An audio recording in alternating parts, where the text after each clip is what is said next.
Praise the lord. అందరూ బాగున్నారు కదూ?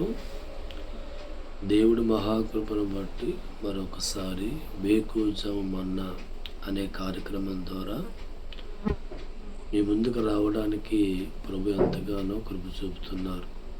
ఈ దినము కూడా మరి చక్కని వాగ్దానం చేతబట్టుకొని ముందుకు రావడానికి ప్రవిచ్చిన కృపను బట్టి ఎంతో శుతిస్తున్నాం. చిన్న ప్రార్థనతో ఈ కార్యక్రమాన్ని ప్రారంభించుకుందాం. పరిశుద్ధుడ, ప్రేమ కలిగిన తండ్రి, మీకు వందనాలు బాబు. వేకువజాము మన్నా అనే కార్యక్రమం ద్వారా ప్రతిరోజు మీరు ప్రజలను దర్శిస్తున్న విధానం బట్టి నీకు స్తోత్రాలు చెల్లిస్తున్నాం తండ్రి. ఆమేన్. అందరూ బాగున్నారు కదూ? మీరందరూ కూడా బాగున్నారని ప్రభును బట్టి నమ్ముతూ ఉన్నారు. ఎల్లప్పుడూ మీ అందరి కొరకు ప్రార్థన చేయడం జరుగుతూ ఉంది. ఈరోజు కూడా చక్కని వాగ్దానం ప్రభు మనకు అనుగ్రహించి ఉన్నారు. మరి ఆలస్యం చేయక దేవుడు వాగ్దానాన్ని మనం ధ్యానం చేసుకుందాం. కీర్తన గ్రంథం 31 అధ్యాయము 7వ వచనం ధ్యానం చేసినట్లయితే, నీవు నా బాధను దృష్టించి ఉన్నావు, నా ప్రాణ బాధలను నీవు కనిపెట్టి ఉన్నావు, కావున నీ కృపను బట్టి నేను ఆనందపడుతున్నాయి, సంతోషించుదను. దేవుడి స్తోత్రం. చక్కని వాగ్దానం ఈ దినాన్న ప్రభు మనకు అనుగ్రహిస్తూ ఉన్నారు. మనము కూడా చాలా సందర్భాల్లో బాధలతో ఉన్నప్పుడు నా బాధలు, నా సమస్యలు ఎవరైనా చూస్తారేమో, ఒకవేళ చూసి ఆదుకుంటారేమో అని చెప్పి అనేక సందర్భాల్లో మనము కూడా మనం ఎదురు చూసేవారిగా మారుతూ ఉంటాం. కానీ దినాన్న మనం బాధలతో ఉన్నప్పుడు, కష్టాలతో ఉన్నప్పుడు వారు ఆదుకునేవారుగా ఉండరు, మనల్ని పట్టించుకునేవారిగా ఉండరు. కానీ ఈ ఉదయకాలం వేకువజాము మన్నా ద్వారా దేవుడు నీకు ఇస్తున్న వాగ్దానం, నీ బాధను దేవుడు చూస్తున్నాడు. దేని బట్టి లోకులను బాధపడుతున్నావో, దేని బట్టి లోకులను విచారిస్తున్నావో, నీ కుటుంబంలో దేని బట్టి నువ్వు కృంగిపోతున్నావో, ఇవన్నీ కూడా దేవుడు చూస్తున్నాడంట. దేవుడి స్తోత్రం.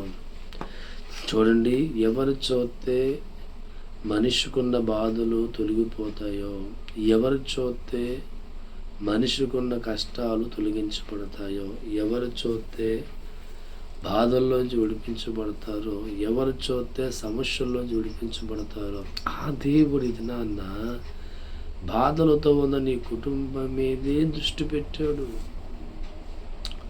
ఇబ్బంది వంటి కొలుముతో ఉన్న నీ జీవితం పట్లే దృష్టి పెట్టాడు. విచారంతో కృంగిపోతున్న నీ మీదనే ఆయన దృష్టి పెట్టాడు. చూడండి, ఆ దృష్టి నీ మీద కలిగి ఉండగా ఈరోజు ఇక నీ జీవితంలో ఉన్న బాధల్లో నుంచి, కష్టాల్లో నుంచి, ఇబ్బందుల్లోంచి, ఆటంకాల్లోంచి ఖచ్చితంగా నువ్వు విడిపించబడతావు. దేవుడి స్తోత్రం.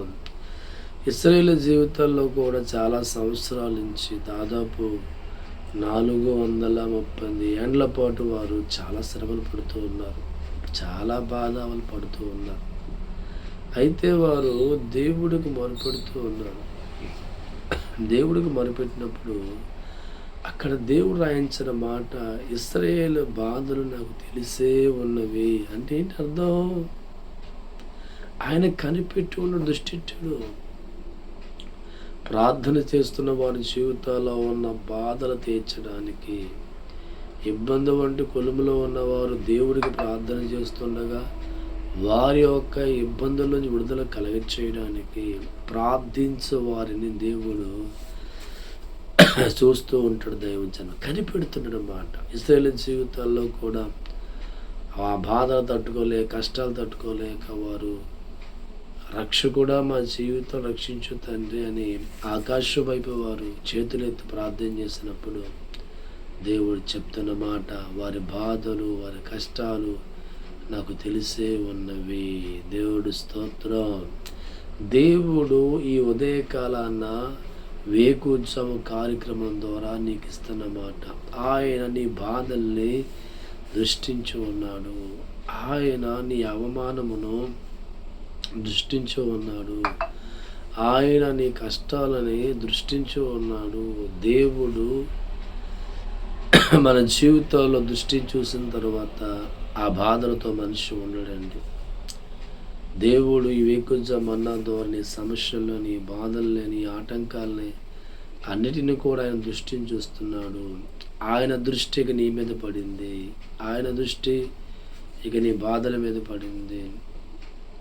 ఆయన దృష్టి ఇక నీ విడుదల పొందుకునే అవకాశాన్ని ప్రభు ఎందుకంటే ఇశ్రాయేలు మీద దృష్టి పెట్టినప్పుడు వారి జీవితాలు విడిపించబడ్డాయి. భక్తుల మీద దేవుడు దృష్టి పెట్టినప్పుడు వారికి ఉన్న సమస్యలు తొలగిపోయినట్లుగా ఈ ఉదయకాలమే నీ కుటుంబంలో ఉన్న సమస్యల మీద, నీ ఇంటిలో ఉన్న బాధల మీద, నీ శరీరంలో ఉన్న ఇబ్బందికర పరిస్థితుల మీద దేవుడు దృష్టి పెట్టాడు. అందుకే దావీదు పలుకుతున్న మాట, నా బాధల మీద నువ్వు దృష్టించి ఉన్నావు కనుక నా బాధలన్నీ తొలగిపోయాయి అంట. ఆనందభరితున్నై ఉన్నాను. దేవుడి స్తోత్రం. నీవు నా బాధలు దృష్టించి ఉన్నావు, నా ప్రాణ బాధలు కనిపెట్టి ఉన్నావు. అందుకే దావీదు పలుకుతున్న మాట, నేను ఆనందభరితుని. ఎందుకంటే దేవుడు దావీదు మీద దృష్టి పెట్టినప్పుడు తను పోగొట్టుకున్నవన్నీ కూడా దేవుడు మరలేవగలిగిన వాడుగా ఉన్నాడు.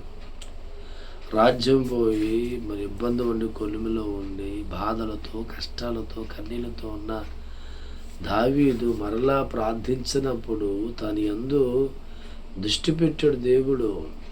ఆ దృష్టి పెట్టి తన ప్రాణ బాధల మీద కనిపెట్టినప్పుడు తనకున్నదంతా కూడా సమస్యలు దూరం అయిపోయి, ఆటంకాలు దూరం అయిపోయి, ఇబ్బందులు దూరం అయిపోయి మరి దేవుడు బట్టి ఆనందభరితుడే మారిపోయాడు. దేవుడి స్తోత్రం. ఈరోజు నీ కుటుంబంలో ఉన్న కష్టాన్ని కూడా దేవుడు చూస్తున్నాడు. నీ ప్రాణబాధలు కూడా దేవుడు కనిపెడుతున్నాడు. ఆయన ఈరోజు నీ జీవితంలో నీకున్న దుఃఖాన్ని తీసేస్తున్నాడు కనుక, నీకున్న బాధను తొలగిస్తున్నాడు కనుక, వ్యవస్థని నీ కుటుంబంలో మారుస్తున్నాడు కనుక ఆనందభరితగా మనం మారిపోతున్నాం. ఎందుకంటే బాధల్లో ఉన్న వారిని చూసేవారు చాలా తక్కువ మంది అండి. కష్టాలతో ఉంటే, బాధలతో ఉంటే, సమస్యలతో నీవు ఉంటే లోకం నేను చూడదండి, చుట్టాలు నేను చూడరండి. కానీ దేవుడు దృష్టి మట్టిగా నేను చూస్తున్నాడు. దేవుడు దృష్టి నీ మీద పెట్టి ఉన్నాడు. ఇక ఈ రోజు నుంచి నీ జీవితంలో కొత్త మార్పు చూడబోతున్నావు, కొత్త విధానం చూడబోతున్నావు. దేవుడి శక్తి నీ కుటుంబాన్ని ఆదుకోబోతుంది. దేవుడి కృప నీ స్థితినే మార్చివేయబోతుంది. కారణం దేవుడు నీ బాధను కనిపెట్టి సోదర ఉన్నాడు. అందుకే ఇది నాన్న ఇశ్రాయేలు జీవితాల్లో వారుకున్న బాధని, దుఃఖాన్ని తొలగించిన దేవుడు దావీదు జీవితంలో కూడా కనిపెట్టి దావీదుకున్న బాధను కొట్టివేసిన దేవుడు ఈ ఉదయాన్నే నీకు ఇస్తున్న వాగ్దానం, నీ బాధ మీద దృష్టి పెట్టాడు దేవుడు. నీ బాధల మీద దృష్టి పెట్టాడు దేవుడు. ఇక నీవు ఆనందభరితుడిగా మారబోతున్నాం. ఇంకెందుకు ఆలస్యం? ఎంత చక్కని వాగ్దానం ఇచ్చిన దేవుడు ముందు మనమందరం కూడా మోకరించి ప్రార్థన చేద్దాం. ప్రార్థన. పరిశుద్ధుడా, ప్రేమ కలిగిన తండ్రి, మీకు వందనాలు. నిజమే ప్రభువా, మనుషులు బాధల్లో, కష్టాల్లో, అవమానంలో ఉన్నప్పుడు ప్రభా వారిని చూసి వారు ఎవరు ఉండరు. కానీ ప్రభా మీ వేకువజామన్న ద్వారా మీరు పలుకుతున్న మాట ప్రభా నాయన, ఇదిగో బాధతో ఉన్నప్పుడు దృష్టించేవాడు అని, దాన్ని నెరవేర్చేవాడు అని సెలవిస్తున్నాం తండ్రి. ఈరోజు ఎంతమంది అప్పులనే బాధతో కృంగిపోతున్నారు తండ్రి. వారి బాధ దృష్టించి వారి కార్యములు సఫలపరుస్తూ వందనాలు తండ్రి. సమస్యల చేత, ఇబ్బందుల చేత, ఆటంకాల చేత ఎంతమంది కృంగిదల చెందుతున్నారో తండ్రి, వారందరినీ ప్రభు మీరు ఓదార్చండి దేవా. అనారోగ్యాలు బట్టి నాయన, మరణకరమైన అనారోగ్యాలు బట్టి ఎంతమంది ప్రభా నాయన ఉన్నారో వారందరినీ కూడా స్వస్థపరిచి ప్రార్థిస్తున్నాం తండ్రి. నాయన మోటార్ బిల్లు పనిచేసేవారిని కాపుదల ఉంచండి. పాడి పంట వ్యవసాయం చేసుకున్న వారిని కానీ కృప దయచేయండి ప్రభా తండ్రి. నాయన మీకు వందనాలు, స్తుతులు, స్తోత్రాలు. వివాహం కాని వారికి నాయన వివాహం అనుగ్రహించండి తండ్రి. నీకు స్తోత్రం. బిడ్డలు లేని వారి కొరకు 5, 10, 20 సంవత్సరాల బిడ్డలను ప్రార్థిస్తున్నాం తండ్రి. మీ సహాయం అందించి బిడ్డలు చేయండి ప్రభా. చదువుకున్న విద్యార్థులు చక్కగా చదువు దయచేయండి. చదువు పూర్తయిపోయిన వారికి చక్కని జాబులతో కృప నింపు నాయన. నీకు స్తోత్రాలు ప్రభా. నాయన ఈ ఉదయకాలమే వేకుజ మన్నా ద్వారా ప్రజలు దీవిస్తున్న ఈ ఉదయం ఏ పనులైతే వారు ప్రారంభిస్తున్నారో ఆ పనులన్నింటిలో వారికి తోడుగా ఉండండి. ఎవరి ప్రయాణం అంతట్లో వారి తోడుగా ఉండండి తండ్రి. మరి ఇతర దేశాల్లో ఉన్న బిడ్డల జ్ఞాపకం చేసుకుని తండ్రి మీ నామం పేరు ప్రార్థిస్తున్నాం తండ్రి. వారి కాపుదలు ఉంచండి దేవ. ఈ రీతిగా ప్రభు ప్రతి ఒక్కరిని పేరు పేరున దీవించి ఆస్వాదించమని ప్రభువు నామమున ప్రార్థిస్తున్నాం తండ్రి. Praise the lord. ప్రతి ఉదయం వేకువజామున కార్యక్రమం ద్వారా ప్రభు మిమ్మల్ని దర్శిస్తూ ఉన్నారు. తప్పక మీరు దేవుళ్ళు బలపడుతున్నారని నమ్ముతూ ఉన్నాను.